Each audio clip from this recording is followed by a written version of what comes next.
दावणमध्ये सुद्धा आपण या ठिकाणी बेड तयार केलेला आहे। हा संपूर्ण बेड तयार झालेला आहे। आपण जे नवीन बेड तयार करणार आहोत त्या नवीन बेडवर हे कल्चर आपण या ठिकाणी टाकणार आहोत। या इकडे ही सुद्धा शेळ्यांसाठीची दावण होती। त्याच्यामध्ये सुद्धा बघू शकता प्रचंड प्रमाणात गांडूळे आहे, प्रचंड प्रमाणात अशी मोठी झालेली गांडूळ आहेत। ही गांडूळ सुद्धा आपण विक्रीसाठी या ठिकाणी ठेवलेली आहे। ओके, या ठिकाणी आपण बाहेर टोटल 6 बेड बनवलेले आहेत शेडच्या बाहेर।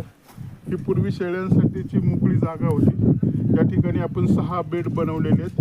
हे टोटल 30 फूट लांब आणि 4 फूट रुंदीचे हे बेड आहे।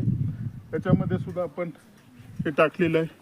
आपण गोठ्यावरनं जे शेण कलेक्ट करतो या ठिकाणी आपण 15 ट्रॉली शेण आणलेलं, हे 15 ट्रॉली शेण आपण या ठिकाणी टाकलेलं आहे। आपल्याला आता जून महिना चालू झाला, पाण्याचं दुर्भिक्ष असल्यामुळं आपण या ठिकाणी आताच नवीन बोर घेतलेला आहे। त्या बोरला सुद्धा चांगलं पाणी लागलेलं आहे।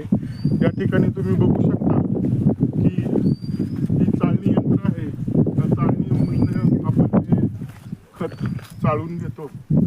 तर ज्या कोणा शेतकऱ्यांना खताची मागणी असेल त्यांनी डिस्क्रिप्शन बॉक्समध्ये नंबर दिलेला आहे, त्या नंबरवर स्क्रीनवर नंबर येईल, त्या नंबरवर तुम्ही संपर्क करू शकता। आपण त्यांना या ठिकाणी जाग्यावर हे खत विक्रीसाठी उपलब्ध करून देऊया। धन्यवाद।